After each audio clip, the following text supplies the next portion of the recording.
آپ نے یہ دیکھا ہوگا کتنا سیلاب ہے یہاں پر. ابھی آپ آگے جائیں گے تو نظر آئیں گے, آپ کو معلوم ہوگا کہ یہ سیلاب کتنے بجے آیا ہے.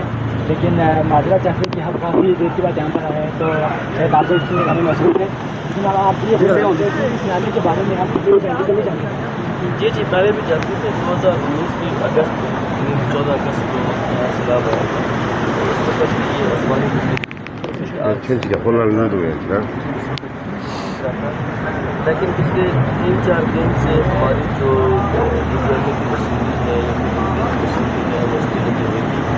جس سے یہ ہوا کہ چینلائز ہو گئے اور زیادہ نقصان ہوئے. جی بتا رہے ہیں کہ 2-3 دن میں پانی آیا ہے. ابھی کچھ آبادی برباد ہو چکے ہیں, آپ آگے جائیں گے تو نظر آئیں گے. جی وہ چونکہ بارشیں بھی ساتھ ساتھ ہوئی ہیں, بارشیں بھی ہو رہی ہیں, تو فصلات کو تو نقصان ہوا ہے, لیکن اللہ کا شکر ہے کہ گھروں کا نقصان ہوا ہے. اس کا اسسمنٹ کی جائے گی جی ہوتا ہے. لیکن یہاں پر سیلاب آنے کے بعد ہمارے یہاں پر کوئی مشینیں نہیں تھی. یہاں پر تقریباً سیلاب آنے کے 2-3-4 گھنٹے کے بعد جب یہاں پر لوگ آئے تھے مدد کرنے کے بعد, تو بالکل یہاں سے جو اس سب آبادی کی سائڈ پہ آ رہا تھا, گاؤں کی سائڈ پہ پانی آ رہا تھا, اسے اس گاؤں کے لوگوں نے اپنے ہی ایکلیٹڈ آگے بھیجا تھا. اس وقت آپ لوگوں کو ایکلیٹڈ یہاں پر کیوں نہیں پہنچا تھا, حالانکہ صبح یہاں پر سیلاب آیا تھا, آپ لوگوں کو پتہ ہے, آپ لوگوں کو. اچھا دیکھیں, ایک تو یہ فلیش ایکٹیویٹی تھی جو تقریباً 4-4:30 بجے کو آسمانی بجلی کی وجہ سے جب بارشیں ہوئی تب ہوئی.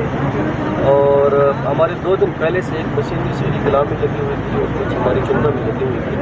اس کو موبلائز کرنے میں ٹائم لگ گیا. جی یہاں پر ٹوٹلی اس علاقے میں کتنے مشینیں کھڑا رہے ہیں؟